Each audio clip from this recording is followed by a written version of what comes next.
Let's get ready to rumble!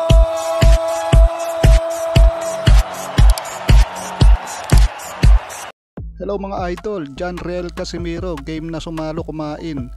Ulam ay dilata at bagoong mga idol. Wala nga pong kaarte-arte sa pagkain ang angas ng Pinas habang kumakain sila ng kanyang mga kasama.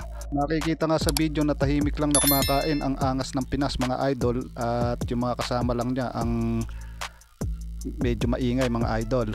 Tungkol pa din kay John Riel Casimiro mga idol, may lumalabas nga na balita na posible daw na maging undercard ito sa laban ng Inoue at Luis Nery, pero wala pa nga pong lumalabas mula sa kampo ni Casimiro mga idol. Kung totoo nga ito, napakagandang balita nito na posibleng makalaban daw niya ay si Doheny mga idol. So napakagandang laban nga kung talagang mangyayari ito mga idol. Aabangan natin si Casimiro na kaya ang magbabangon sa bansa natin, sa bansang Japan.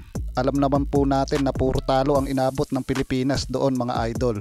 Panalo na, naging bato pa. Ito nga po yung labanan kahapon ni Colmatov versus Ford mga idol. So lamang na lamang sa puntos itong si Colmatov mga idol. Napuruhan lang siya nung bandang huli, no? Sayang na sayang, laking panghihinayang niya. 10 segundo na lang yung nalalabi sa 12 rounds mga idol. Kung bakit napuruhan pa siya, nagpa-easy-easy na lang sana siya.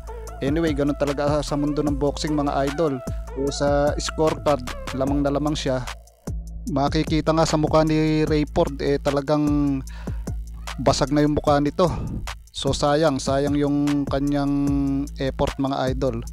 Yun nga yung sinasabing lucky punch. Kaya sa mundo ng boxing, wag mo sasabihin na lamang ka sa puntos. Talagang pag nasingitan ka, sigurado matutulog ka mga idol.